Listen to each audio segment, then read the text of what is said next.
Life's a bitch. Now so am I. Hello, everybody, and welcome to another episode of Franchise Deep Dive with Jake and Josh, the podcast where we dive deep into all of your favorite and least favorite movie franchises. I'm Jake. And I'm Josh. And for the second episode in a row, we would like to welcome back our guest, Cade from Cinemadopes. Clap it up for Cade. Yeah, Josh, clap. Woo. Yeah, Cade in the building. Cade I didn't know if I should have done a fake clap. I wasn't making noise with my clap. Oh, just the... In the... Oh, I've always liked the little the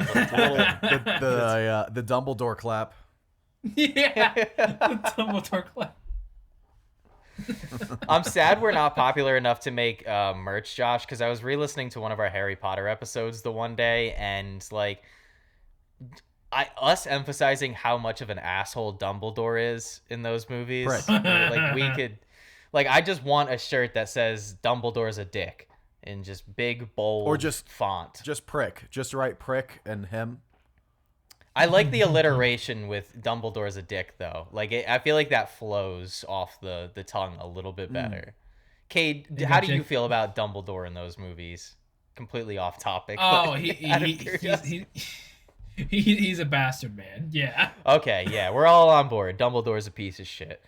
But unfortunately, he's a Gryffindor. What do you expect? Gryffindors are the real assholes in those movies. You know, Slytherin gets a bad rep. We got. Look, I'm House Slytherin. We got one good one. Though. Was it Deathly Hallows Part 2 where McGonagall is like, all right, I know only the one Slytherin was trying to be an asshole here, but lock them all up in the dungeon. Yeah. Typical. Wait, I saw something the other day that was funny in regards to that, and I know this is completely off topic, but it was, it just hit me, or I just realized that McGonagall sent all the Slytherins down to the dungeon because most likely a lot of their parents were Death Eaters, and they didn't want them to watch their parents die in front of them. I saw that too. So maybe it was a good moment. Maybe it was a heartfelt moment. But see, it didn't translate in the movie. Didn't translate. No, it did not. No, it's it did more not. like these kids are pieces of shit. That's what was conveyed to me at least.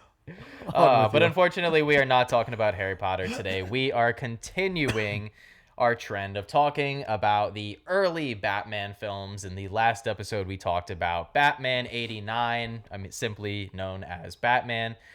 In today's episode, we are talking about the second and final Michael Keaton Batman movie and also final Tim Burton film in the Batman universe, and that is Batman Returns from 1992, as mentioned, directed by Tim Burton, budget of $80 million, and a box office of 266.8. So they really increased the budget by a shit ton, but made way less money at the box office. Mm-hmm. And I have to just assume that it was a lot of word of mouth.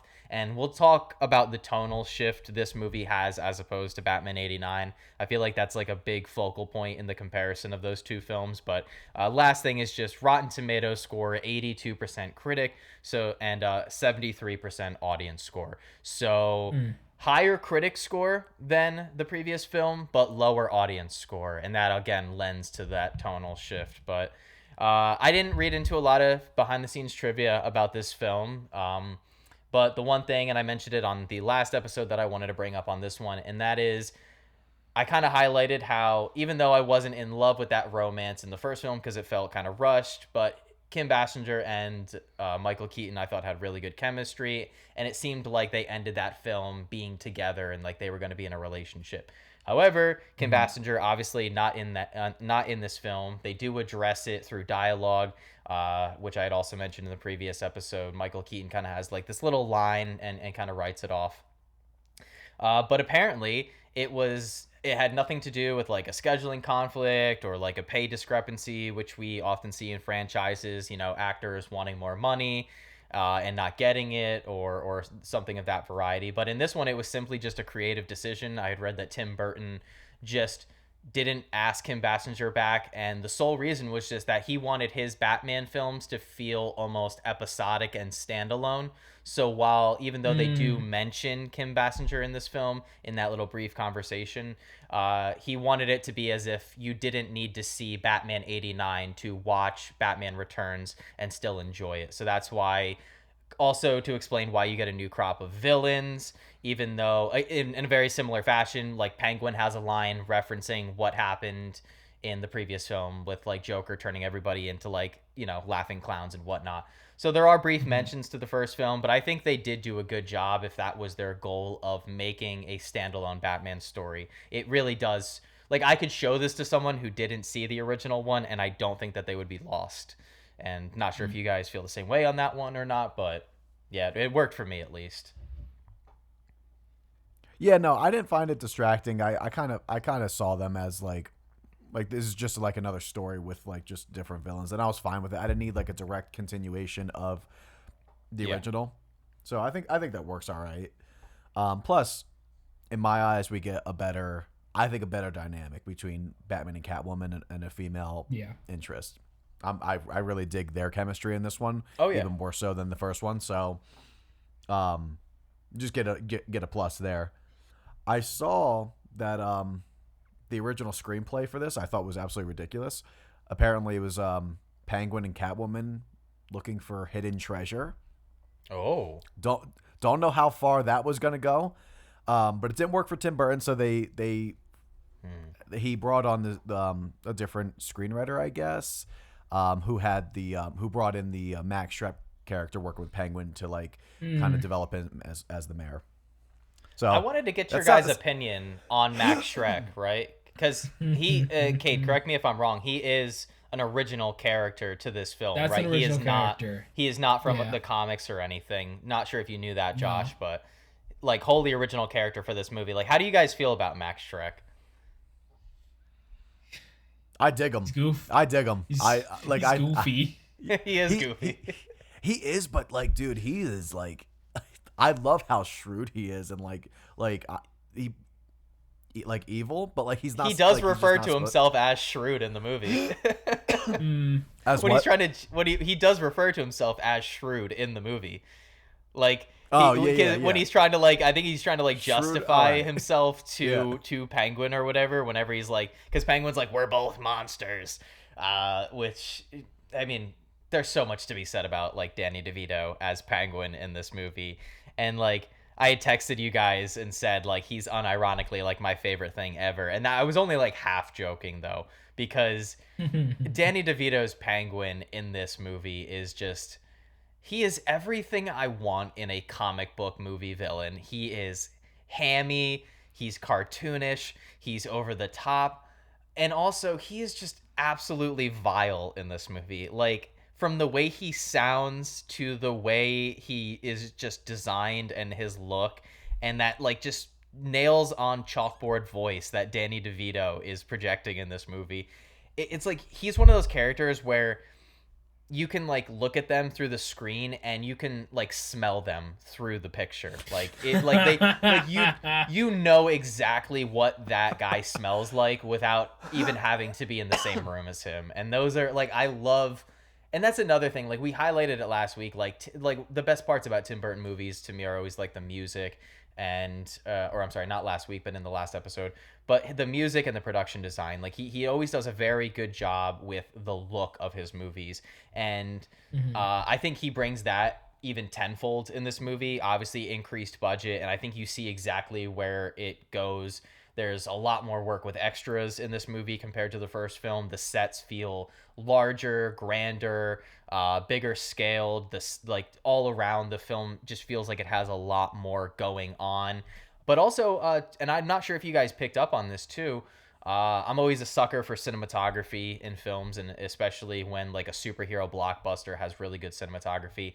One thing that bothered me about the first movie, and I really didn't bring it up in that discussion, but as great as the production design is, and there's some really good framing choices in that first movie, a lot of static camera shots, like not a lot of moving the camera. A couple of times they'll move the camera in that movie. You get a couple of like smoother tracking shots. But compared to Batman Returns, I just noticed a lot more camera movements in this movie. Just like even in the beginning, like you're kind of like moving through the air and you're getting this like very nice smooth gliding shot, a lot of like pan ups and kind of panning the camera over and dolly shots and just cranes and everything. I noticed in this movie that just a lot more effort being put into the visual filmmaking, not just like the sets and production design and costumes and all that great stuff that was in the first movie, but just like the overall cinematography. Wasn't sure like if you guys picked up on that too, or No, yeah, I did. And I like to play devil's advocate here, because I do appreciate that it seems like they're having a little bit more fun with this movie in like every way, even with the camera movements. It seems like there's a little bit more personality to all of that. But in Batman, there's like an artistic route that they're bringing. They're like Joker talks about art a lot. They have the art museum. Maybe their thing was let me just work on framing and do it like a painting kind of thing. I don't know. Maybe that was like the goal there. I don't know, but I do appreciate like the just overall atmosphere in this one. It's just I don't know how much is given to like the snow in this. It's such a snowy movie. Like my goodness, it's like Tim Burton was finally able to bring snow into this, which we all know he loves. He just loves snow. I don't blame him.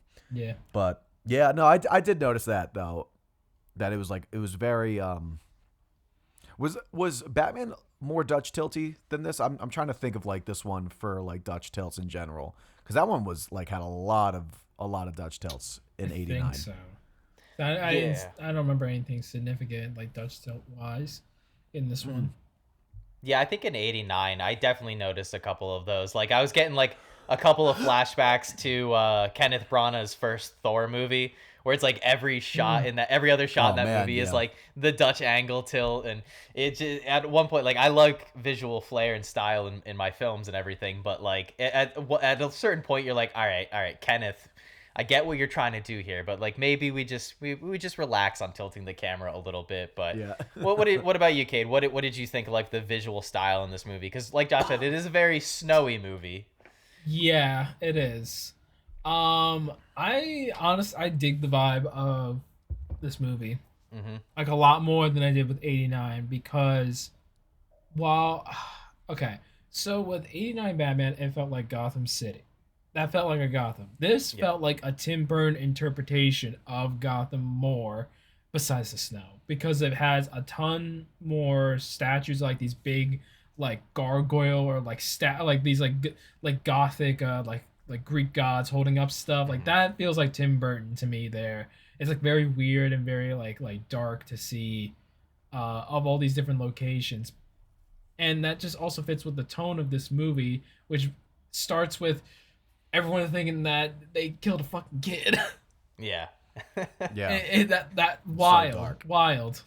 The opening sequence, first off, I love how it's shot, and the music too, like lending to what you were just saying, how like not only is the production design more gothic in this movie, and like obviously they bring over that Danny Elfman theme from the first movie, but the music I thought in this film, like the overall score for this film, I thought was way more gothic too. Like it seems like more of an emphasis on like bringing in like a choir, and it just it leans, I feel like, a lot more into like the fantasy elements of Batman and less like the, oh hey, this is the guy who goes around like in the nighttime beating up criminals. And like I can really appreciate that, and like exactly what you just said about the whole it having to feel like more like Burton in that specific aspect. I think the entire movie, and lending to what I said in that previous episode, I think the entire movie is like draped in just Tim Burton's style and the way that his films are in terms of like tone and aesthetic. Like it fully everything from like the side characters to the honestly much more mature and darker, not just like the tone and everything, but like just the plot of this movie. Like you said, it starts with essentially two parents throwing a baby into the fucking sewer. Like that's insane. A sewer filled with penguins. Which we're gonna have to throw logic aside, because I don't know if penguins would know how to raise a baby, but that's neither here nor there. I don't think penguins know how to survive in a sewer. Well, why are there penguins in the Gotham sewer? That's a What are whole they other feeding issue. them? Oh So my much God. fish. No, Dumping so but much like fish. that's partially what I not only now love about this movie, but also what I have always loved about this film. And it's something that, like, as I've gotten older, has become more important to me when watching a movie in general. Is when I watch any movie, whether it's like a small indie art house film or a big blockbuster like this, I want to feel the director's voice in the film, whether it's in the writing or the characterizations or the directing style. That's what I love so much about the Raimi Spider-Man trilogy, is you can feel Raimi's presence in the direction. That's what I love about the Nolan Batman movies, is they feel like Batman films made by Christopher Nolan. And that's what I've always loved and gravitated towards with this movie, is it feels so much like Tim Burton making a Batman film. And I can definitely see someone seeing that as a criticism or a fault of this movie, that it does lean too much heavily into Tim Burton's style and tone rather than trying to be in a widely accessible superhero film like the first one was. And that obviously is what led to the backlash for this movie, it dropping significantly at the box office, not being as big of a hit with the general audience, and ultimately this movie kind of failing a little bit, leading to Tim Burton getting canned for making a third Batman movie, you know, because that was like the original plan. And obviously they were going to do something with Billy D. Williams' version of that Two-Face character, which was set up in that first film. But I don't know, even as a kid, I always gravitated towards this movie a lot, in part because of that darker tone and feel. And like, I don't know where you guys stand on it, like whether you prefer the more family friendly tone of that first movie, or if you're like kind of with me and you're like with the chaos and with the darkness in this one. Yeah, absolutely. I don't know why I think I just watched it more. I don't know if it's because I don't know if I liked it more just because I saw it more because we owned it. But Yeah. I think when I was a kid, I think it was just like the coziness of it. I just felt a lot cozier. I didn't feel bored with it like I might have felt with Batman. Even though it had like the Joker, which I think I liked as a kid. But yeah, I don't know. Maybe because I liked Tim Burton a lot as a little kid. So like I really liked Edward Scissorhands, and my goodness, does this movie feel? If you closed your eyes and just listened to the music, you think you're watching Edward Scissorhands. So maybe that played into why I gravitated to this. But I agree with you. My issue with what I was talking about in the first Batman is that it almost felt directionless at times, maybe with like the script or like what they were trying to say. But like this one, it brings about like those deeper character elements. They try to find like a sympathetic point of these villains. Both of the villains, honestly, like both give you something where it's like you sympathize with them. And I'm not even saying every villain has to have like a level of sympathy, but like where they come from. You understand like why you kind of feel for this person even though they are evil. I did want to ask you guys, did you guys catch who Penguin's father is? You guys know who that is? Paging Mr. Herman, Mr. Pee Wee Herman. Yep. Yeah. Is it really? Yeah. No Yeah. way. Yeah. That's crazy. Paul Rubens. I was reading a trivia fact earlier that said that like originally they wanted Burgess Meredith, who played Penguin in the Adam West TV show, to play. I've seen that too. Yeah. Yeah, but I guess he was too like ill at like that point in his life to like do the role. But dude, that's crazy. I did not even catch that. I think I saw Marlon Brando also was rumored to play Oswald. I think. Oh. Wait, I could be wrong. instead of Danny DeVito, it would be Marlon Brando as the Penguin. Yeah, I think he was considered for it. I don't know if he like if Danny DeVito just like beat him out, or if they just, I don't know. How many scripts do you think would be hidden for him to read? See, the issue was they spent all the budget on the production design in this movie that they wouldn't have had any leftover money to buy big cardboard signs that they could write Marlon Brando's lines on. And, you know, Danny DeVito probably just learned his lines. Yeah. No, but like very similar to what I had said about Jack Nicholson's Joker in Batman '89. I feel like Danny DeVito in this film brings such an energy to it. Like, just such a, again, he's vile and disgusting, but he really just adds so much to every scene that he's in, that like he's just a ball of joy, like literally a ball, like literally a ball of joy in this movie. It's a round man right there. Yeah, very, very round man. But like, the one thing too that I absolutely love, and it is always my sentiment for why I love this movie, is I love that Tim Burton came out swinging, made Batman 89, huge commercial success, made a lot of money. They were selling McDonald's toys with the Batman characters in it. Everybody loved it. Kids, adults, teenagers, huge success. And essentially they said, okay, Tim Burton, we're going to give you carte blanche, do whatever you want for the sequel. You can have free reign to do whatever. And he said, okay, I'm going to make a movie where a 4'10" fish man bites a guy's fucking nose off. Like, I love that for Tim Burton. And I may not be the biggest fan of all of his films, and he may be a little style over substance at times, you know, more often than not. But I love that he went out there and said, fuck it, I'm going to make just the weirdest thing. And weird in a good way. Like, I think Batman Forever and Batman and Robin lean into the weird in the wrong direction. Albeit they're fun. But this is the type of weird I want. Like this like this movie makes me wish that, because I don't know if you guys know this, but in the 2000s, before we got Batman Begins, Darren Aronofsky almost made a Batman movie based off the Batman Year One comic.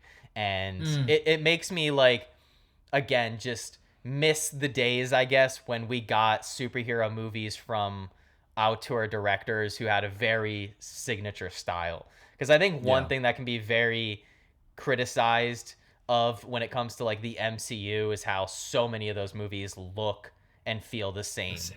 The exact same. Like, from the music to the way they're edited to all of them being shot with the same cameras and going through the same color grading process. Like, I really appreciate the unique feel of this movie, I guess. Do you think we're going to get back to that point? Because like there's a clear dip in popularity with like superhero movies in general. Do you think they bring that back? I think they kind of already are, especially with DC. Yeah, DC, yeah, especially. Marvel, we'll see how Secret Wars does. Even like Marvel, I don't know. If Doomsday and Secret Wars does well, then no. But if they flop, they're like, fuck it, reboot it all.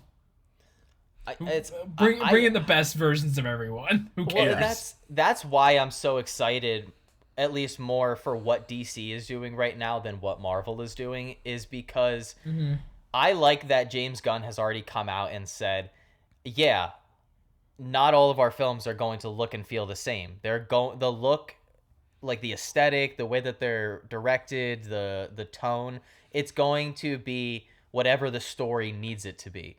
Which gets me really excited for movies like Supergirl and the Clayface movie and the Swamp Thing movie. Like, just the fact that DC, in their first, essentially their phase one, they're calling it chapter one, in comparison to Marvel, the fact that they're even willing to do a Swamp Thing and a Clayface movie in their first phase instead of more popular characters like a Wonder Woman, like an Aquaman or something of that variety. That sounds really cool to me. And it's already separating them from Marvel. Whereas I feel like a big issue with the Snyderverse is they all felt like Zack Snyder movies at first, because the majority of them were. But even like something like Suicide Squad, it's still dreary, depressing, and boring. Like I think, they were just trying to play catch up to Marvel. They were obviously trying to do their little build up to an Avengers movie, whereas a DC feels unpredictable right now. And I like that aspect of it. I guess DC's always been like that. Like, Marvel had a couple times, maybe, but like DC's always kind of like been known to just get like a talented director, or at least a director that knows what they want, or has like a vision previously in their work, and they like, they like have a voice. But like, what Marvel just has like Sam Raimi, maybe, I guess Jon Favreau, sure. I like the first Iron Man, but like, if you like, I don't know, what about that first Iron Man screams, hey, this is made by Jon Favreau? Like, I don't think he has like a very distinct directing style. I guess because he had like previous stuff that like, well, no, yeah, I guess he never had a distinct style. I guess I was like, I'm trying to think of the directors Marvel has gotten after that, and I'm like, what James have they Gunn. done beforehand? Besides him, I guess. Like, Taika Waititi. I guess. Yeah, maybe they have a couple. Maybe they have more than a Cade, couple. that looked like that hurt you a Yeah. little bit there. Love and Thunder's so bad, man. It's bad. It's The really Love bad. and Thunder is horrible, but I really did enjoy Ragnarok. Like, I think Ragnarok's Yeah. one of the Yeah. better MCU movies, so it's just... Who am I thinking of? I can't remember his name. Who did Black Panther? Ryan Coogler. Ryan Coogler. He's like an actual director. Yeah, I mean, so they sprinkle in it, I guess. Yeah, more than I gave him credit for. All right. It's Now more I don't in the, know. Yeah. in the latter half of the MCU, like 3 and 4. Yeah, they had actual directors. Like Raimi came back for Doctor Strange 2. But like, what Yeah. did it was like Josh Whedon did the first 2 Avengers movies, and like they were gonna have Edgar Wright be Ant-Man, and then they were like, nah. Yeah. And then it's just like, Yeah. who did Captain America besides the Russos? Like, who did the first movie? Joe Joe it's either Johnson? Joe Johnson, I think, yeah. Yeah, and it's No. like that, and like, That's the thing with Marvel is I feel like a lot of the times they just get directors for hire. And yeah, they hire because it's about the very... character. Yeah, exactly. That's the thing. It's the selling point of the Marvel Cinematic Universe is not, hey, come see this director and their vision. It's you're not even there to see, like, and I think it was Quentin Tarantino who had come out and said this, but it's like you don't really have stars anymore. You don't have movie stars. The characters are the stars. Like, you're not there for Chris Evans, you're there for Captain America. You're not there for Chris Hemsworth, you're there for Thor. And so I do think that is interesting, but I think that's always been the case for superhero movies, because it's like, again, like, not too many people I know are going to put Michael Keaton as their favorite Batman. Like, I think he is a good Batman in these 2 that we've talked about thus far. And, you know, for better or worse, he's got his moments as Bruce Wayne, but doesn't exactly sell it in the way that I think most of us want him to. But again, Batman is the star. Like, I don't, like, I have my issues with the way that Ben Affleck's Batman was written, but Ben Affleck himself I didn't have a problem with. And that's why anytime they're casting a character like Batman, I'm not super concerned, because to me it usually comes down to, are they well directed? Are they well written? You know, that was the issue with Ben Affleck and George Clooney. It's not that they didn't have the acting chops or the potential to be good. It's that they were unfortunately paired up with writers and directors who, for one reason or another, didn't understand the source material, didn't have a clear-cut vision. But that's one thing, again, going, you know, bringing this full circle and bringing the conversation back to Batman Returns. One thing that like just stands out in this movie is, for better or worse, this feels very much like Tim Burton's vision. It didn't feel like there was studio meddling, because I guarantee you a studio member would have been like, hey, maybe let's not have him bite the guy's nose off. Or, hey, let's not... That's character. or hey, no, I love it. But like, oh my gosh, can we talk about, and God, this is like the biggest thing I wanted to talk about with you guys in regards to this. The sexual nature of this movie. Like, this is a very overtly sexual movie. Like, the shit that Danny DeVito's Penguin says in this movie is downright vulgar at points. What is and flipper it's like, trick? Could that be what you're talking about? that is the main one. The other, I feel like I wrote down another one. Even from Catwoman. It's in the same scene before he says the flipper trick. What's he say? He says something like, "I want to fill your void." I'm pretty sure. Yeah, it's I like to fill her void. Oh Ew. my god! Like, this Ew. movie is horny, and in like, not like in a shy way. It's like, it's very reminiscent of like Tarantino just not hiding his foot fetish in his movies. Like, Yeah. Tim Burton said, like, "Hey, this Or is... Robert Rodriguez's movies. Yeah. Robert Rodriguez is another one, but like, even Catwoman in this movie, like, when she gets caught by the police in that first robbery scene, she says something like, "Always confusing your pistols with your privates." Yeah. I heard that. I was like, whoa.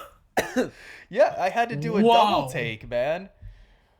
Oh my god! The scene when the scene with him and Catwoman on the bed when like they're first like striking up a deal together, and like I forget the exact conversation they're having, but I think it's Catwoman saying, "Oh," because she brings up, she's like, "Hey, me and you have something in common," and Danny DeVito's Penguin is like rambling things off, and he finishes it off with like a yearning. He says something like, "Oh, is it our yearning sexual desires?" And it's this guy is just unhinged in this movie, and I again, it adds so much personality to this movie that I really appreciate. I don't know.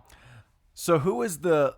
Because for me, the standout for me is Michelle Pfeiffer, Selina Kyle, Catwoman. I think she's my favorite thing about this movie. I don't know if your favorite is Danny DeVito. I don't know if you like the Penguin. You like that one more? I'm a Danny DeVito Penguin guy. Cade, where are you sitting on that one? Yeah. Might be Penguin. It's got to be Penguin, actually. Only one character in this movie bites somebody's nose off.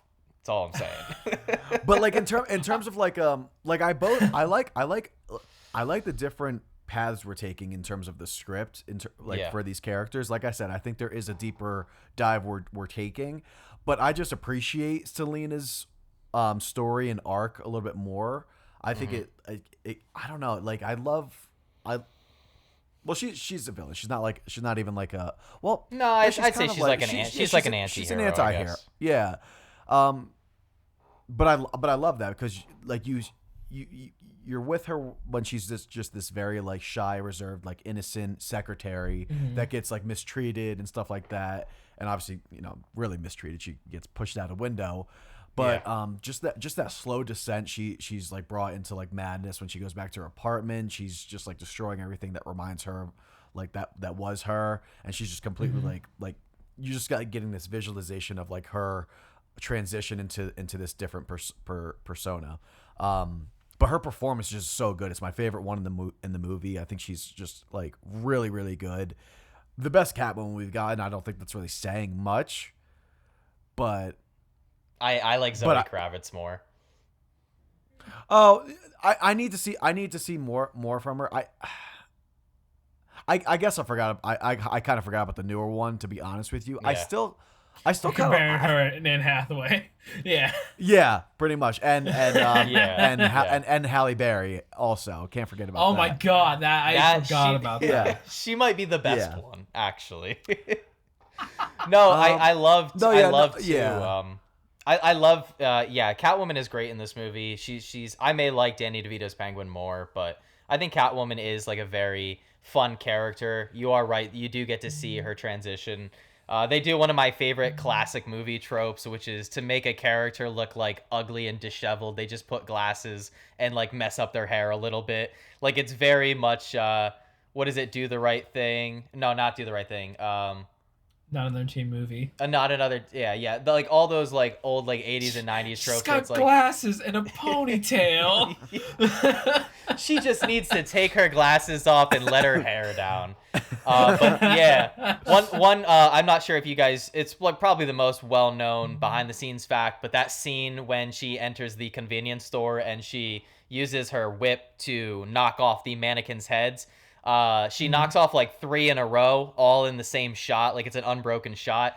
There's actual behind the scenes footage. She actually did that. It wasn't like any rig or special effect or VFX or anything. She actually just practiced. Yeah, wow. She would practice for hours, I guess, with a whip. And so she was able to just, all 3 clean shots. But so I thought that was pretty cool.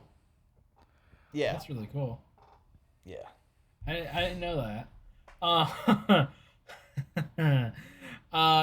Just to like go from Batman's villains to Batman himself. He has probably one of my favorite. Batman has a lot more lines that are like more like jokes in this movie. Oh yeah. My personal favorite is "Eat floor, high fiber." Like it's not even clever. All you did was just kick up a board and just hit someone in the face. I forgot about the line when I was watching it. When he just hits me with "eat floor," I'm like, Jesus Christ. It wasn't even the high fiber part. It was just eat floor. It just yeah. I burst out when he said hoping- eat floor because it's how he delivers it too. Because it's just in that very like serious Keat manner. It's just like eat floor, and then it just like sets her. Yeah, he's so serious head first. about it. Like he's so serious. yeah. Crazy. Yeah. Oh my man. god. No, it's great. Oh, also too, I thought cringe, like the word cringe being used in a sentence was like more of a recent slang word, but Max Schreck fully says it in this movie, like in the same way that we use it today. So Yeah. bit ahead Do you of have its the line? time. I can't Batman remember the Returns. line. Oh, no, it's during like his speech, I think. I don't know if it's during his speech just to his like board members or if it's like the one outside. But he says like I cringe at something and it just caught me off guard. I just, I thought it was worth noting down. One shot that I loved, and it was looking at that note was what kind of got me on that train earlier about the improved visuals in this movie, but it's earlier on, but the tracking shot through the zoo, and I had always remembered that shot. It just always stood out to me as a kid. It's just like great camera movement, and it looks so smooth. But I think this is the first time I noticed, and I always love this in old classic movies, but it's clearly a miniature set. Like it's just like a miniature zoo they built and used like one of those cameras with like one of those like kind of up close telephoto lenses and just moved it through.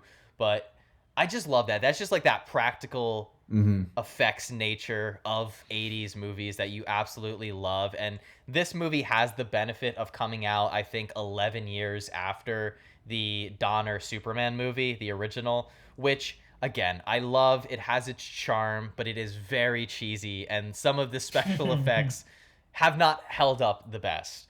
And I feel like, though, I don't know about you guys, like, what do you think? Like, I feel like Batman Returns has aged a lot better than 89 did.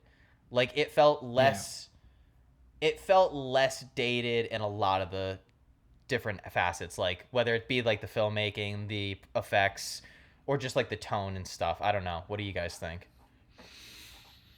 I agree. I think I mostly because like I also hold on, let me think. Probably I'm trying. I don't know. I think they're very similar to me, honestly, in how they aged. I don't think 89 like feels that dated a lot more than Returns would. Maybe, I guess because it does feel campier. So maybe, but it is a little campier, I think, like in a lot of like, again, because like you do have like, and while Jack Nicholson was very over the top and hamming it up, like obviously Danny DeVito is like a whole other level. This movie, and maybe it just goes back to what we were talking about with it feeling so Tim Burton, this movie felt more self-aware than 89 did. That one felt like it maybe took itself a little too seriously, and that at some points some of those cheesier elements maybe took me out of the whole experience a little bit more than in this one, where it is so over the top. Like it really goes for it in a lot of the scenes, whether it be the performances or the tone or everything, like I'm thinking of now like the henchmen or like the smaller thugs. They're very they're very fun, like they're like straight up clowns in Returns. So that does feel like they're kind of like owning like the fun like ridiculousness of it.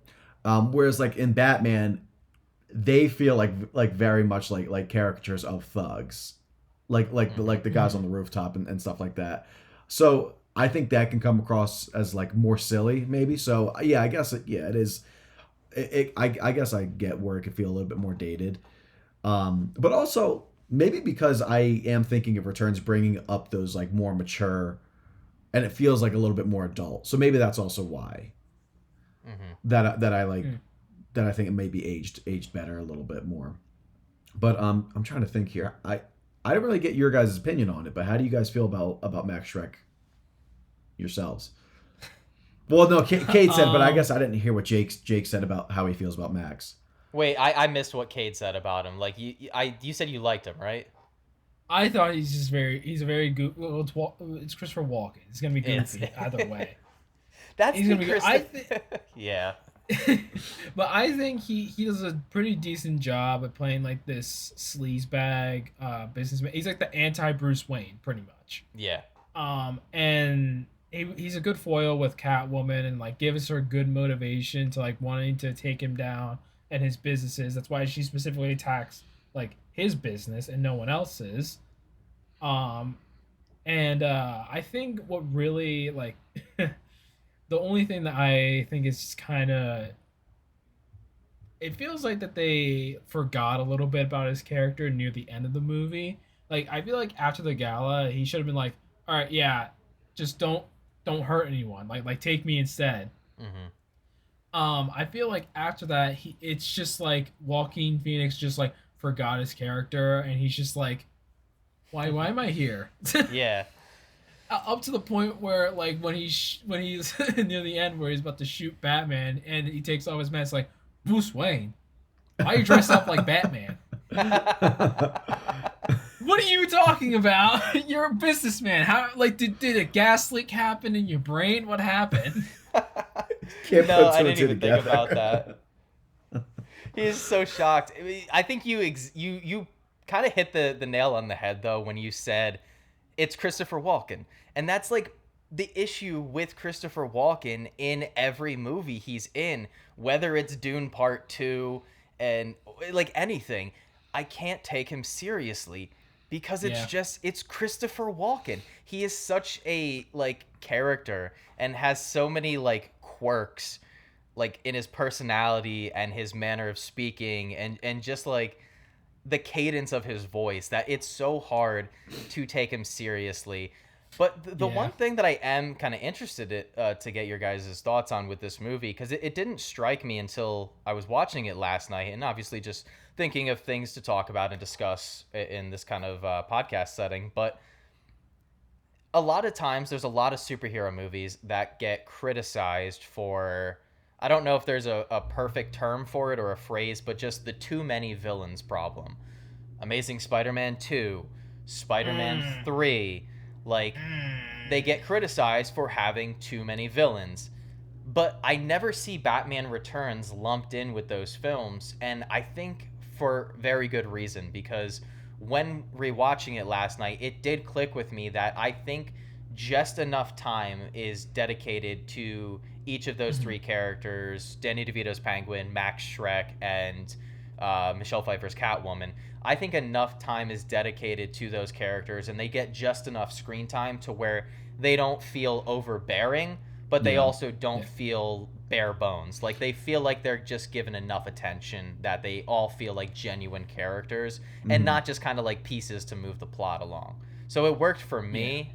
I don't know. Did it work for you guys? I think Returns has the benefit of having one of them being Catwoman, who is like more of like an anti-hero, and she plays as a love interest to Bruce and Batman almost. So I think that kind of helps, where it doesn't feel like one after the other is just going after Batman. You know, like it's so. And I guess with Max Schreck kind of like working with Penguin. So I think that's why it doesn't feel like a lot. It doesn't feel like each one, oh, here's a little bit of Penguin, oh, here's a little bit of Max, and now here's and they're all like trying to like do the same thing of like take down Batman. Right? Like Selina's after Max, who's a villain. Penguin's kind of like after Batman, and Max is like kind of like pushing Penguin. So, and it all kind of like works. It coincides together, I think, nicer than like other ones that get criticized for it. You know? You know what also suffers of that issue of too many villains? Yeah. Batman and Robin. Yes. Is Bane in that? Is that the one with Bane? Yes, that's the one with Bane. Yeah. What does he do? He just speaks. Just walks around saying, "Bomb." Bomb. Door. I love Stupid Bane. Stupid Bane is a highlight of that movie. I hate it. It's so you don't like the button? No. I love the button. I love the button. I don't. Well, okay. I'm coming from the stance of I know what Bane can be. Yeah. That's an abomination. Oh, 100% it is. Oh yeah. He looks I would like love, that is not Bane. Apparently DC, He's not even given the name Bane. They're working on, I think it's a Bane and Deathstroke. I don't know if it's a movie or a series, but apparently DC's working on it. But I would love a like comic accurate take on Bane. Not like the Tom Hardy one, which it's fine. I don't hate that Bane. I don't particularly love it. The voice is not great, but I would love like an accurate take on Bane in like a live action Batman movie, like, you know, Hispanic origins, really tall, is bulked up through the venom, and it's not like just a breathing apparatus like in The Dark Knight Rises. But yeah, I mean, and that's another thing, like, I guess kind of bringing things back to Batman Returns is, like, as much as I love Danny DeVito's Penguin, not the most comic accurate take on the character. Right. Like, he's not commonly like a full-on fish person, like, who, you know, is that vulgar, but See, that's interesting though, because I love this interpretation of Penguin. I Yeah, hate no, me the too. interpretation of Bane in Batman and Robin because it's not even a good interpretation. The interpretation of Penguin is something different and something new with the character, and it's interesting to see him act like this. Yeah. Because while it's not comically accurate, that's okay. It's okay to be different with the characters as long as you are like giving them respect. Yeah. Like, that's the point. That's always been my sentiment with like changes to source material is I am fine if you change things about this character's past and origin and even mannerisms, as long as the core of the character still remains just enough, and if it improves the story that you're telling. Is it fitting of the story? Where, like, I'm fine with Danny DeVito's Penguin in this. It's very different than how I view Man of Steel, which is a movie where I feel like in no world, in none of my viewpoints, does Superman, Clark Kent, ever let his stepfather or his, you know, Earth father die because he doesn't want to reveal his powers. Like, that to me is a character change that doesn't work because it goes against the core essence of the character. Whereas, yes, again, like, this is another Keaton Batman movie, so he probably arguably murders more movies or more people in this movie than the previous one. Like, this Batman, you just have to accept it, is a straight up killer. And yeah. So I was gonna. So Yeah. Yeah. I was gonna ask you, Jake, what's the difference for you with, like, because those are central pieces to both those characters that they're breaking. So how come it doesn't feel as glaring with Keaton's Batman as it does with Zack Snyder's Superman? I hate Man of Steel for a lot of reasons. Yeah, not like, just because if of it was wrapped up in a inaccuracies good of the movie, character. would that feel as bad? I'd be fine with it. Okay. No,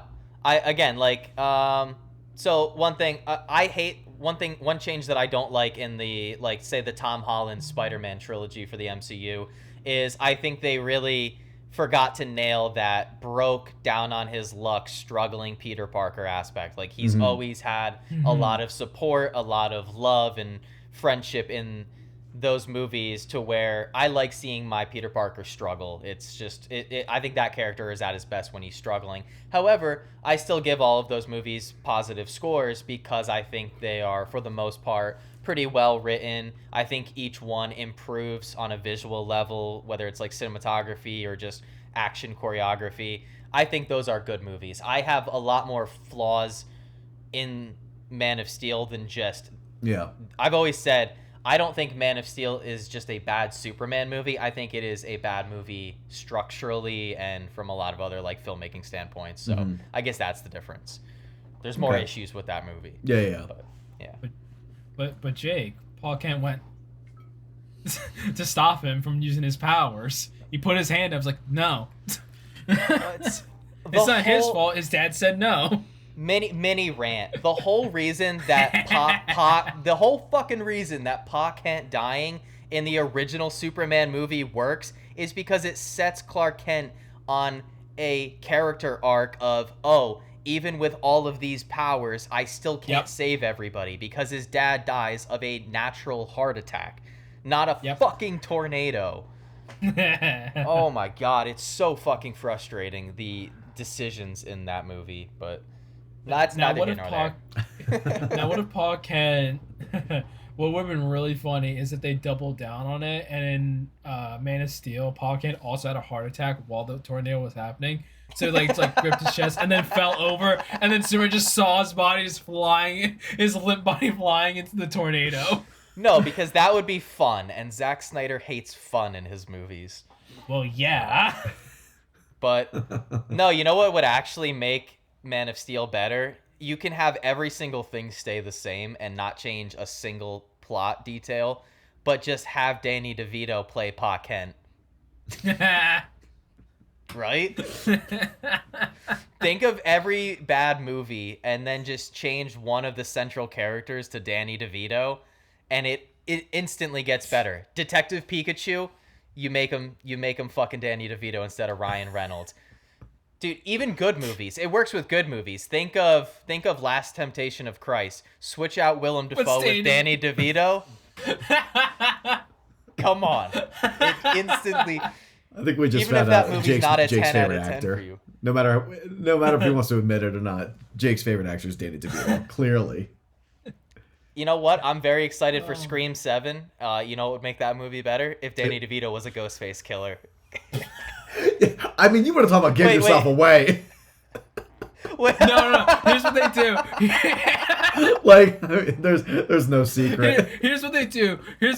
They have him like as normal Ghostface, but as soon as they take off the mask, he like deflates back to Danny DeVito. Oh, do you mean like Michael Keaton's makeup in Batman Returns when he takes? I was just thinking about that.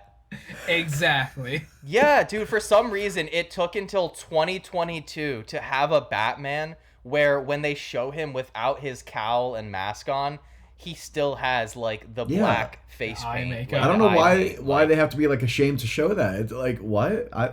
It's fine. I guess for a while they thought it looked stupid, but I think it looks cool and it makes sense for the character. Yeah. I mean, I would have really liked to see like a really, not even like if they left the paint on his eyes, I don't want it to be smudged like Robert Pattinson. I want it to be so crisp and just round. Like they just did it. And he's just talking to Selina about like just showing her who he is, having this really like heartfelt conversation, and he just has this eye makeup on, just so serious. She's like concerned, like she thinks he has like a black eye. It's like, are your eyes okay? Have you been sleeping all right? It's like, what are you talking about? I just put makeup on. I kind of hate that she takes those lives for granted. You could have just killed Max. You didn't have to do it like that. I know it looked cool. It was a cool kill. I mean, based on the end of the movie, she could still be alive. I mean, they kind of hint that she's still alive at the end. But she is, right? I didn't think is that a question?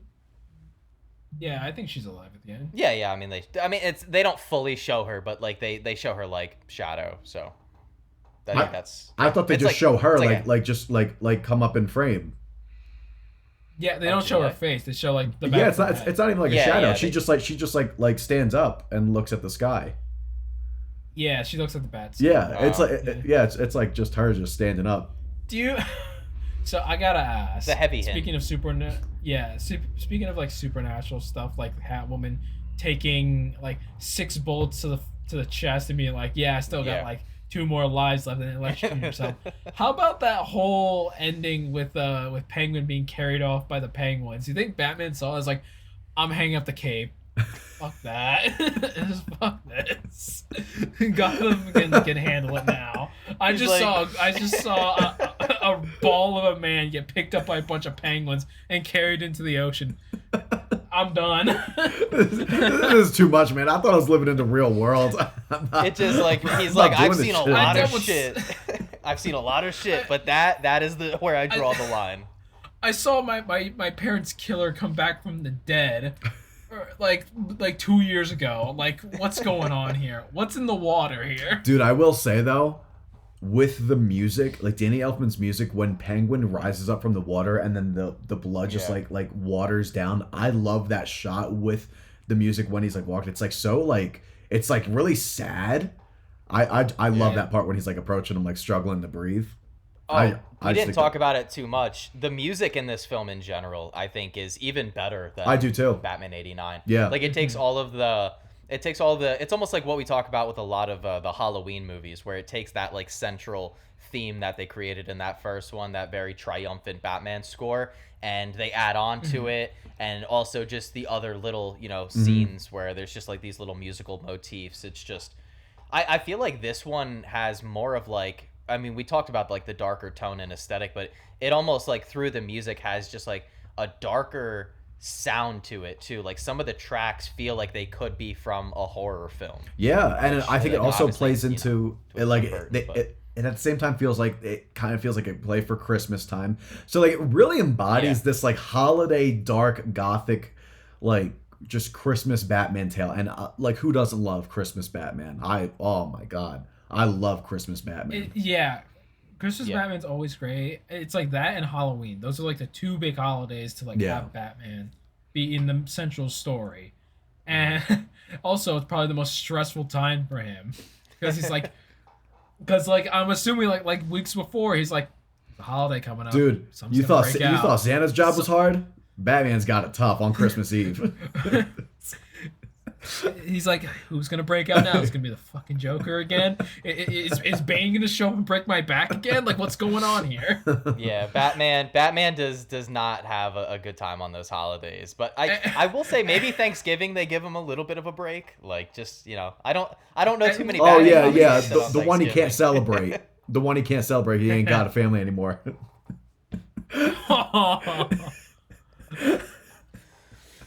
And in this universe, he probably doesn't even get any condolences because nobody fucking knows about his parents apparently. Yeah. Oh, let's just shout out Bruce Wayne for having the best fireplace I've ever seen. My goodness, that thing is massive. God. That whole scene, man, of him when like he's just sitting there pondering, and all of a sudden the bat signals up, and he just like. Dude, blinds the hell out of him. People want to talk about like Snyder fanboys want to talk about Henry Cavill's aura in Man of Steel and Batman v Superman.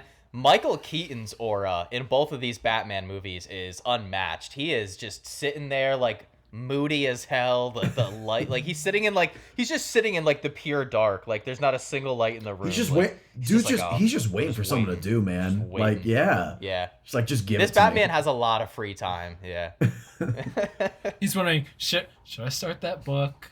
Should I start reading that book that Alfred's been like on my ass about? Oh, hey, the back signal.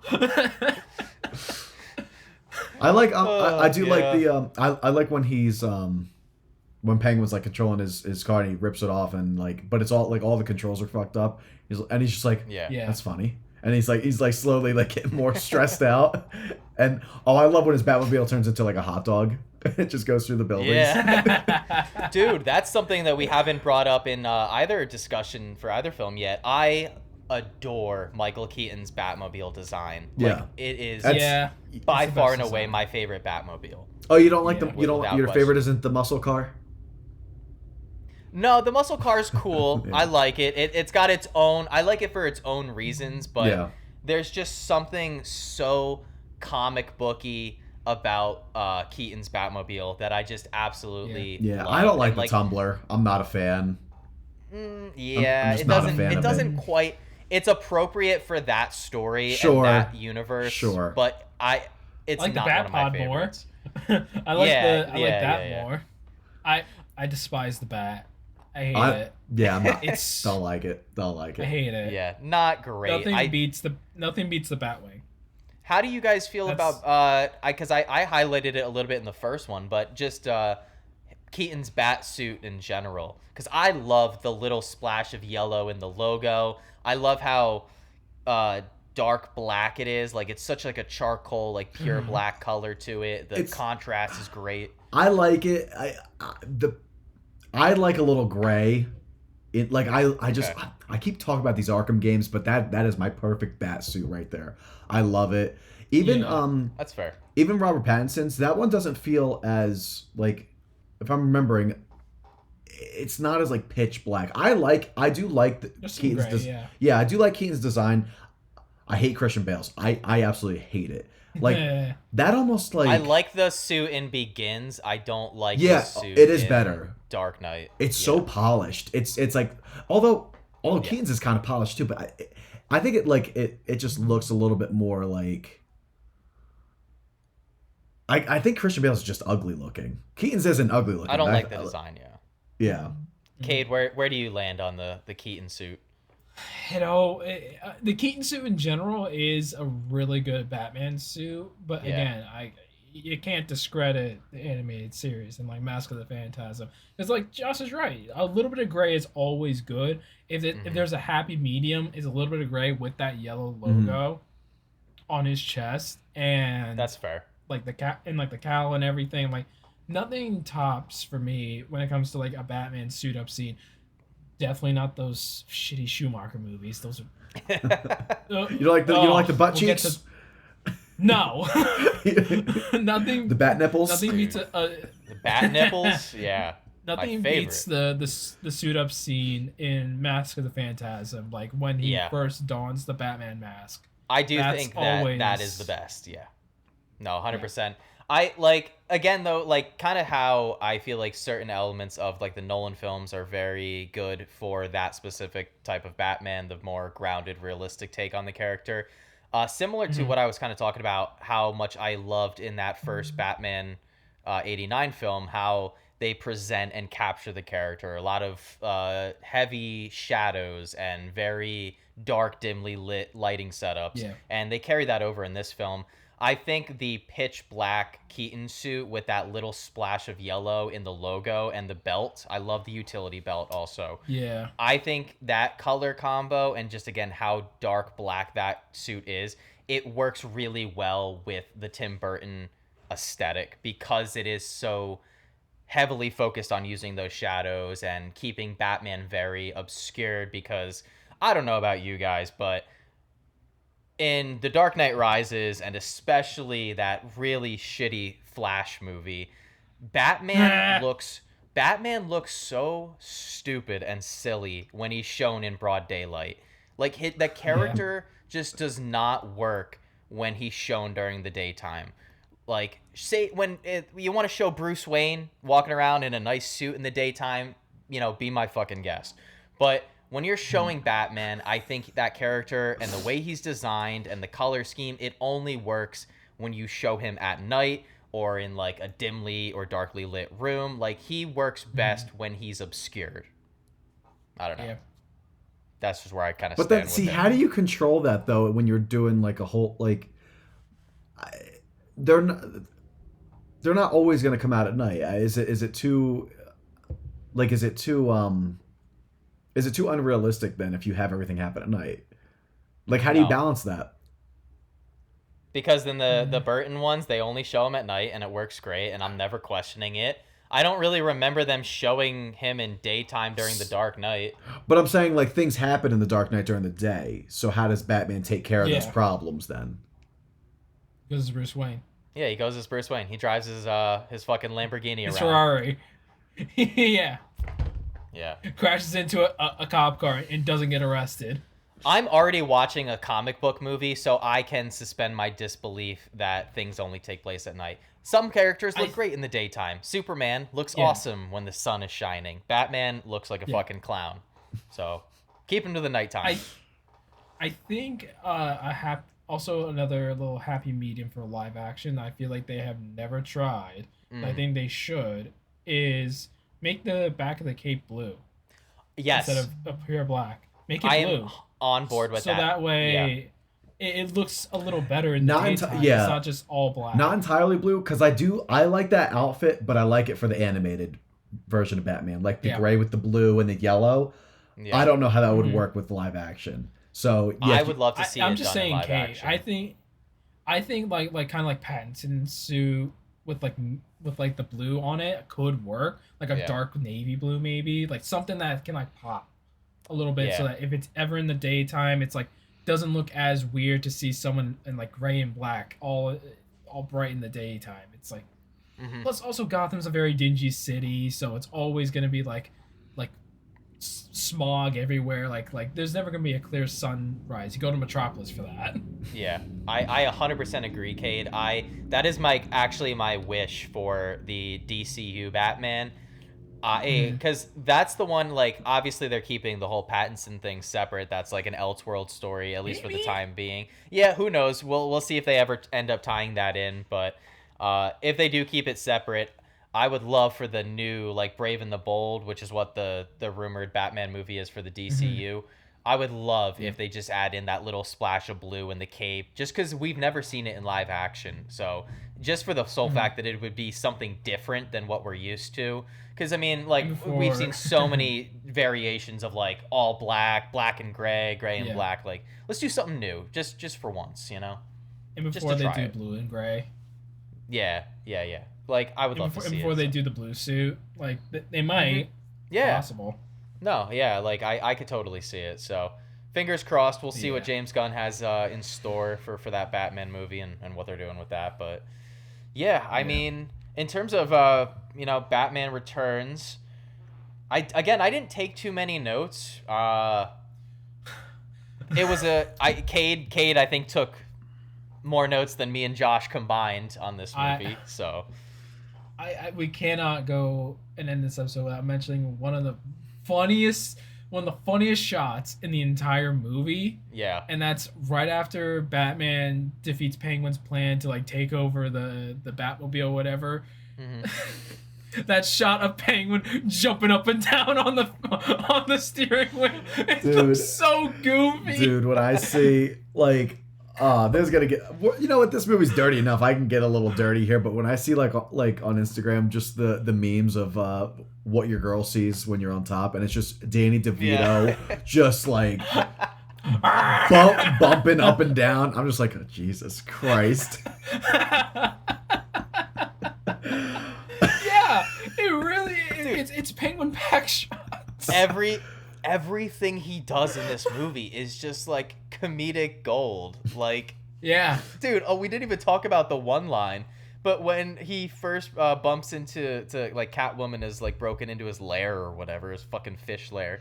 Fucking Catwoman is like stretched out, and Danny DeVito gets all excited, and he's like, just the pussy I've been looking for. Yeah, yeah.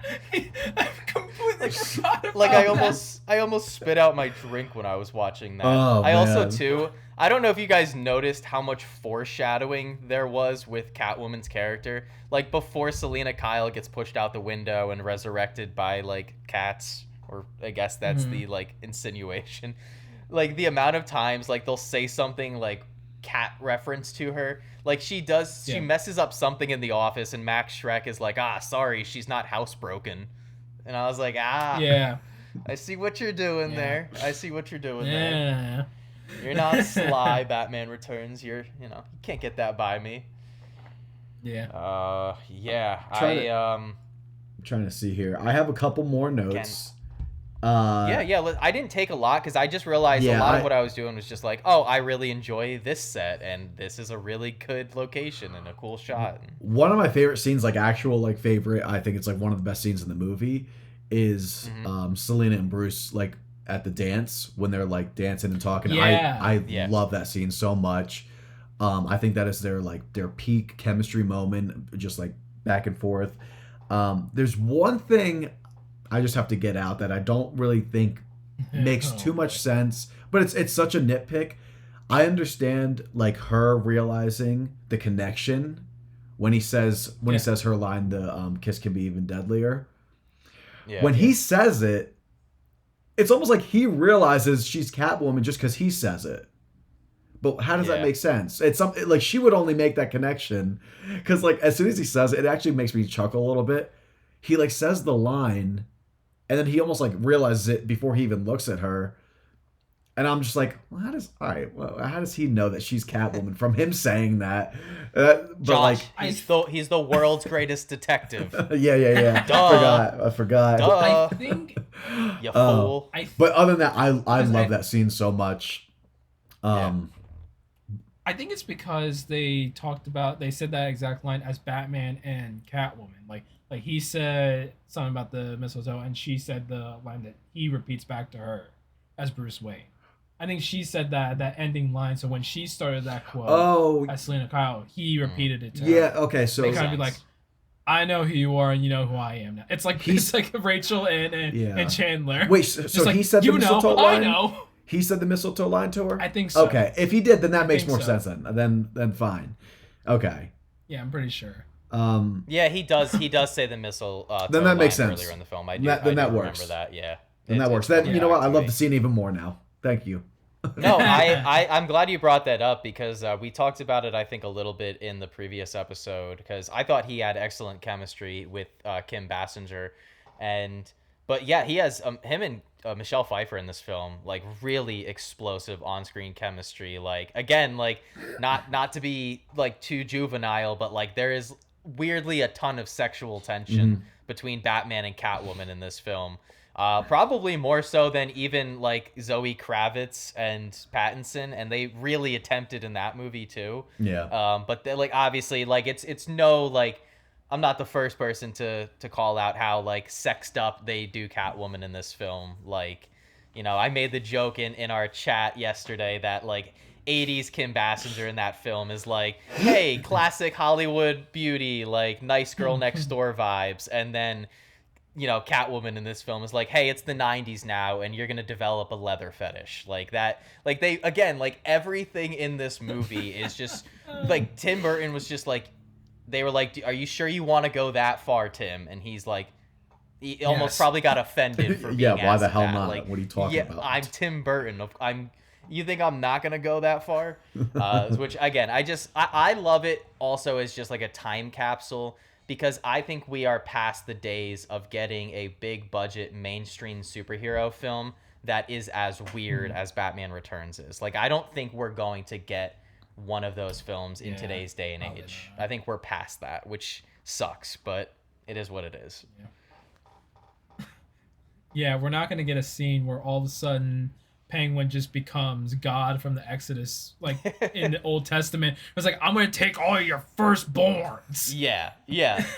No, and even like going back to Batman 89, like, are we ever going to get like a scene of like a modern day Joker doing a dance to a Prince song? Like, you're just not going to see, you're not going to see Barry Keoghan's Joker in the Matt Reeves Batman movies, like doing fucking like leg kicks in the air to like a Prince beat. Like, you're just not gonna get that like quirky weirdness. And there's been too many. That kind of sucks. There's been too many versions. At least with like Tim Burton, like you know, there's gonna be more in the future probably. So like everyone's too afraid to go like to what could be goofy but might work, but you never know. So like people are too scared to like, you know, go into that. Which I mean, that's fine. I don't know. If someone could just find the balance of that Joker in the Arkham games, oh my goodness. Like that's for live action. Like obviously like the animated series I think is a great Joker also, but live I'm action. very Jokered out at this point, I think. Like we've had so many iterations of that character, and like unlike a lot of superheroes, Batman has such an amazing rogues gallery of villains that have never gotten their proper due on screen. Like we still haven't even gotten a good Mr. Freeze yet. And like I am itching for a great adaptation of Mr. I thought we did. I don't know what you're talking about. I remember a great one in the 90s. I don't know what you're talking about. Well, we'll see. Maybe when we rewatch those, it'll hit different as an adult. But yeah, like I mean, I'm surprised they never did Hush. I feel like that that does like people want Hush. You know, like that's just shocking. I very strongly think we are getting Hush in the second Pattinson Batman movie. That's my assumption. Is Mr. Freeze not? That's not confirmed. No, I can't. Because Matt Reeves came out and said specifically that they're doing a Batman villain that has never been done in like the live action films. So okay. Then I believe the rumors too much. I thought it was like confirmed that it was going to be like a very like wintry and Mr. Freeze-esque. No, like we don't even. I mean, there's a lot of hinting at and alluding to the fact that it's going to be set during the winter. The biggest contributing factor is, I guess, the Penguin TV series on HBO. They said that was supposed to lead directly into the Batman Part 2, and that movie ends like in December, it's snowing out, like almost Christmas time. So, and like as we've already highlighted talking about Batman Returns, there's something that is just so aesthetically pleasing about the Batman character set in the winter time with the snowy background and just that contrast of like the snow and the black costume and just great color scheme, and it just looks great. But yeah, and that's another thing too. Like I talked about the better shots in this movie, and like obviously like they improved the production design, and you get like I love that giant fucking tree that you get at the beginning of the film, like before the Penguin attacks. Oh yeah, the Christmas tree. The biggest fucking Christmas tree you've ever seen, and it's got all the lights and the Christmas ornaments, and it's just all of that. And this movie also, you brought up the Catwoman stuff. It just has like a very tragic end to it as well. Like obviously, like you know that she does like survive and everything, but like it does have like a very sad ending, and that all hinges on the dynamic that they build up with Selina and Bruce in this movie. That they do handle really well. Like you actually are rooting for those characters, which is not something that can be said about. I know how Josh feels about Rachel Dawes in the Dark Knight trilogy. Not sure where you land on that, Cade, but not the best romance per se. But I don't care. I think they handle Catwoman. It's barely a romance. It's barely anything. Yeah, like he likes they like each other in Batman Begins, but they never commit to it. And then she's seeing Harvey, and she's like, no, stinks. Yeah, stinks. All I can say. Katie Holmes likes Bruce, but Maggie Gyllenhaal does not. So yes, yeah. It's like Josh is like that New Yorker in the first Raimi Spider-Man. He stinks, yeah, and I don't like it. That's something that the Raimi movies do have over these Tim Burton Batman movies. Is I wish we got a little more of the Gotham citizens. Like I want to see, I want to see a little bit more of the people. You know, like just to get the vibe right. But yeah, I mean, I think we get enough of the people with Max Schreck's son, where he's trying to do an impression of Christopher Walken plus Arnold a little bit. Chip is ridiculous. He's so funny. He's so funny. Yeah. Yeah. Oh. Dad, they're waiting for you downstairs. Almost sounds like Goofy. He almost sounds like Goofy. He's just a fan. He's just a fan of him. He's just like, but like never mastered the accent. No. He's out Joaquin Phoenix saying Joaquin Phoenix. Christopher Walken. Yeah. Oh, yeah. But no, I like this movie a lot. I guess kind of closing thoughts, because I feel like we're kind of nearing the end, unless you guys have more notes that you want to get into. But I like this movie. I like it a lot. I think it... we talked about the slower pacing, at least a little bit in Batman 89. I think this movie moves a lot quicker. Like you kick off with that insane opening sequence of the origins of the Penguin, I guess you could say. And I think that instantly is like an immediate hook for me. It's just like, oh, this is like weird. Like this is already a very different movie than the last film. And so for me, it's an immediate hook. You're introduced to Batman Bruce Wayne a little bit earlier in this with a great intro for him, like we said, where he's just sitting there pondering, sees the bat signal. And I think this movie just has a lot going on. And I know that can be a detriment to certain movies at points, and we've already highlighted other superhero movies within the genre where too much going on, too many characters are kind of issues that hinder them. In this film, again, I've already brought up, I think they tackle it really well. I think they handle a lot of characters and a lot of kind of subplots intertwining all really well. To me, it never feels jumbled. It keeps the movie really snappy, in my opinion. And yeah, everything I liked about that first movie, I think it's just done a little bit better in Returns, better cinematography, better work with like the extras and like the blocking and direction. I think you get more interesting characters, more interesting dynamics between those characters and their relationships. And I've already highlighted the music and taking all the music that I liked in that original movie and just bringing it back into this, but also adding some new tracks, a little more horror-esque, a little more kind of gothic inspired. And yeah, all around, it's we joked about it being like a little bit of a Christmas movie, but this is always one that since I was a kid clicked with and it just gravitated towards, and I always throw on around December. So yeah, I really enjoy it. That's kind of where I land with it. Josh is shaking his head. No, oh no, because like I love it. No, give me a blanket and some hot cocoa and give me like at max 5 days away from Christmas. I will watch this on Christmas Eve if I can fit it in. I love this movie for Christmas so much. It is one of my favorite Christmas movies. If you want to say it's not a Christmas movie, you come over to me. We'll have a nice chat. All right, I've already gotten into enough with people. Like, I'm so sick of this. Oh, I need Santa in it. Back off. All right, no, you don't. It's Christmas in every single scene, and it's so cozy. I can't get enough of it. It has themes of family and reuniting with your family, and absolutely, and it has like but yeah, no, this movie, I think it just improves on like so many parts of like what 89 did, and where I respect a lot of what 89 does. I just enjoy this, and I appreciate different things that I thought 89 might have been lacking.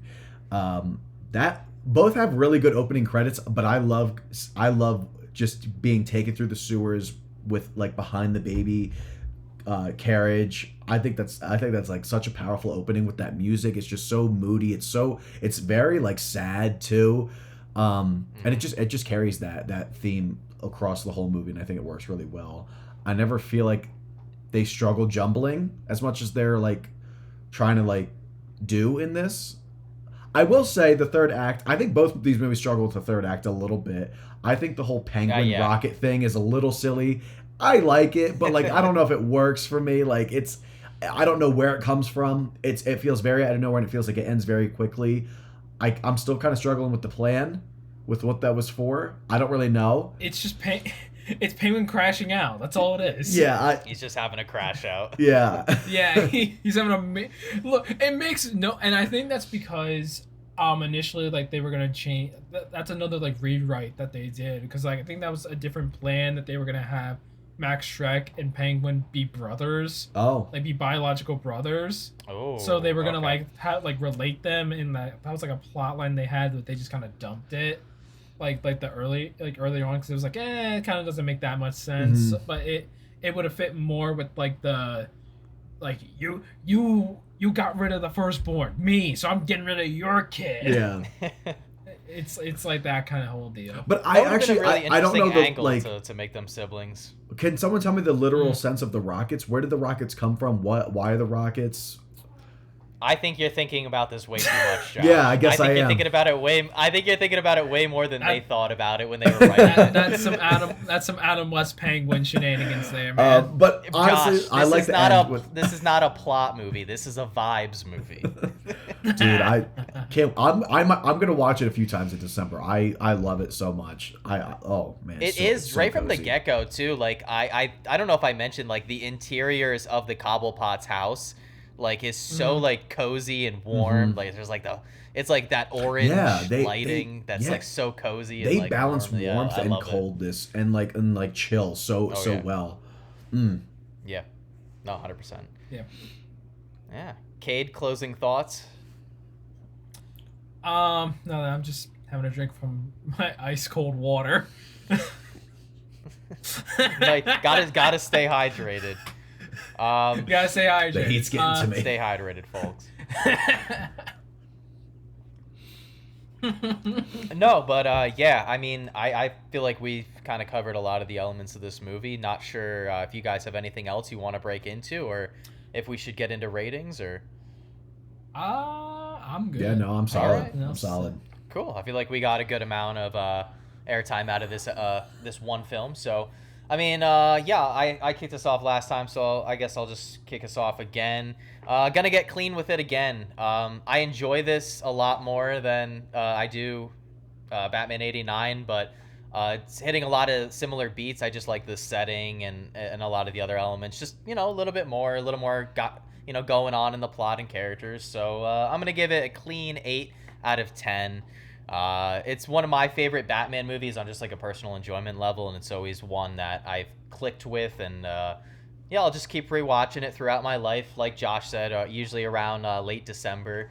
It's up there with like Black Christmas and Home Alone and A Christmas Story is like a lot of movies that I like to throw on late December. So 8 out of 10, nice and clean. All right. Clean. Not me. Bring on those decimals. I'm gonna go with a 7.7. 7.8 for Batman Returns. Okay. Yeah. Almost an 8. Almost an 8. Not quite. Not quite. Not quite there. Cade, what are we getting out of you? This is weird because I was the lowest on Batman 89. I'm the highest now for Batman Returns, 8.7. Oh, there we go. There we go. Like on this most recent watch, especially, I really enjoyed this movie. I whenever someone mentions the third act, I was like, I don't care. It's dumb and stupid, and who cares? I don't even have as much problems with it as I do the first one. I don't hate the second act or the third act of this second movie. I enjoy it. It's a lot of fun.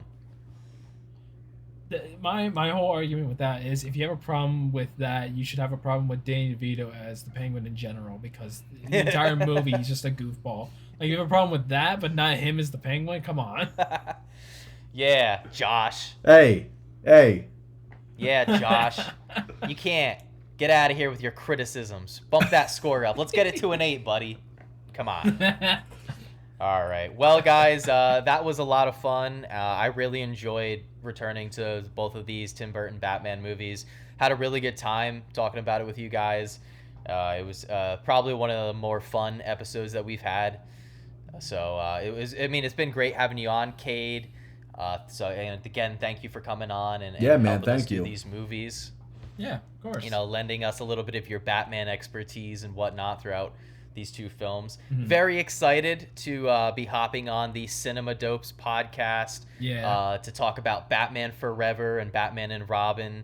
I am so excited to hear your guys' opinion with Derek, because, oh my God, he has such a crazy take with 89.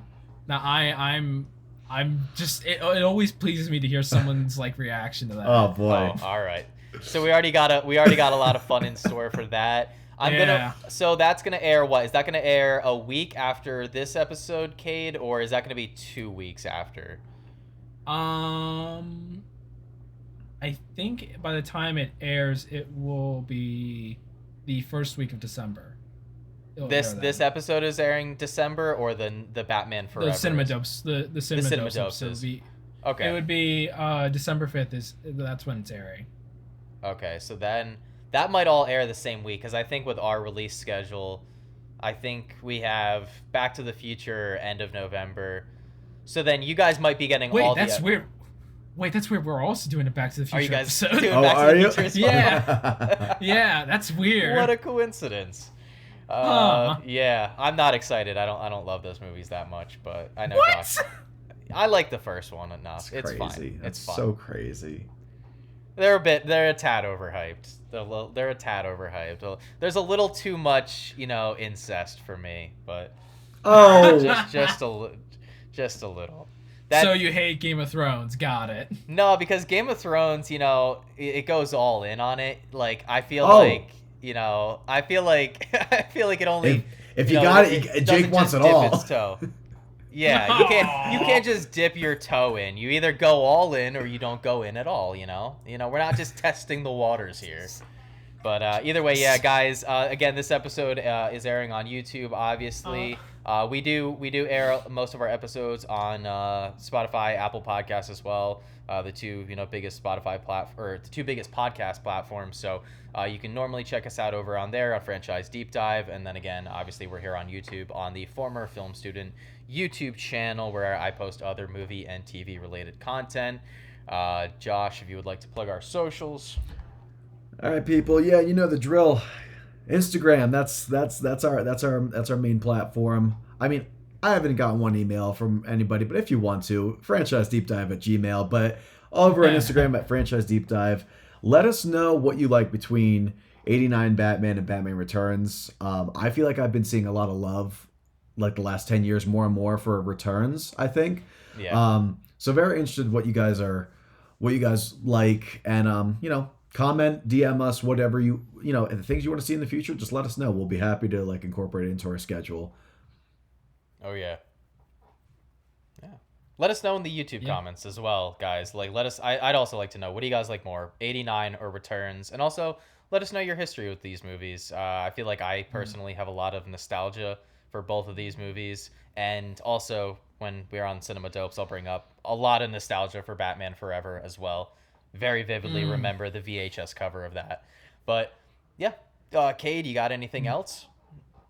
Well, besides like plugging like Cinemadopes, like follow us on all our socials as well, Instagram, TikTok. I believe I mentioned Blue Sky, but I don't think we use that anymore. We're also on YouTube and all like for audio versions of our episodes. We have a Batman 89 episode and a Batman Returns episode. And yeah, like and subscribe there, like and subscribe on this video too. And Jake, what about that question? You got something for us, Yes. Jake? Before the question, I will say I'll leave a link to the Cinemadopes YouTube channel and probably their social in the bio. So if you guys want to go subscribe to them and follow them as well, the link will be in the description down below. So you can follow them there. I have a question for both of you. This one, a little on the opposite end of the last question, a little more positive, but not underrated. But what director, I guess underrated, but what director do you guys feel does not get enough attention? And I'll give you guys 20 seconds in your time. If I can find the clock, I always open the calculator by accident. In 3, 2, 1, time has begun. 20 seconds on the clock. So I guess technically most underrated director, but if you don't want to use that terminology, what director doesn't get enough attention? Fuck. 5 seconds. 5 seconds already? Okay. I'm just gonna say an answer that doesn't make sense. Okay. Yeah. All right, I'm let's not hear happy it. with this answer, but Let's I hear have it. something. Yeah, what do you got, Cade? I'm not fully happy with it, but the Russo brothers, they're actually, or I just thought of a better answer just now. I would, Damn it. no offense, but I would love to hear the other answer because I'm not hearing any of this Russo brothers nonsense. What's the other one? Coen brothers, then. The Coen brothers are, I don't hear a lot about them. Like, especially recently. I feel like not a lot of people have been talking about them recently. Because besides No Country for Old Men and like Fargo, nothing else is really mentioned. I feel like I hear Big They got some Lebowski. bangers. Big Lebowski. Oh yeah, I hear get Lebowski. talked about a yeah. lot, but like those are the big three, but no one else talks about any of their other movies. Like yeah, you maybe got like your Raising Arizona. I love like Raising your Arizona. I can't remember the one with Billy Bob Thornton. It's all black and white. the man who wasn't there. Amazing. Yeah. Like absolutely amazing movie. It's that, and I believe Joaquin. No, not Joaquin. There's another movie that I watched recently with Colin, and they're both Coen Brothers movies. And Serious Man? Like, Serious Man. Yes. Serious Man is amazing. I know what you mean. He looks like Joaquin Phoenix, the main guy in that movie. He does look like he looks like him. Yeah. No, yeah. I think Coen Brothers are more like they're talked about with like I don't want to like say film bros in a negative sense, but like people who are into film know Coen Brothers, but I guess like on like a mainstream level, not enough people probably talk about them. Yeah. I have my answer. I was wondering, is it like, because like if I say something, it's like, oh, but that's really popular in the film community. That's what I'm trying to like think of. That's like maybe underrated because like obviously like casual like moviegoers, you're not gonna hear much about even like, you know. So I'm trying to think of something that doesn't get talked about as a director enough. Maybe I'm going Charlie Kaufman. That's the only thing I could think of on the spot. I feel like he's more cited as a writer, and I get he's written more than he's directed.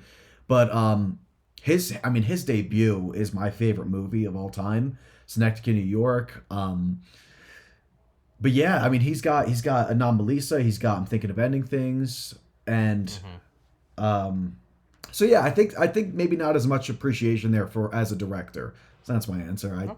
I can think of a better one, but I like both answers. I do agree though, Josh. I do think more people cite him as like just a writer when his direction is also pretty great.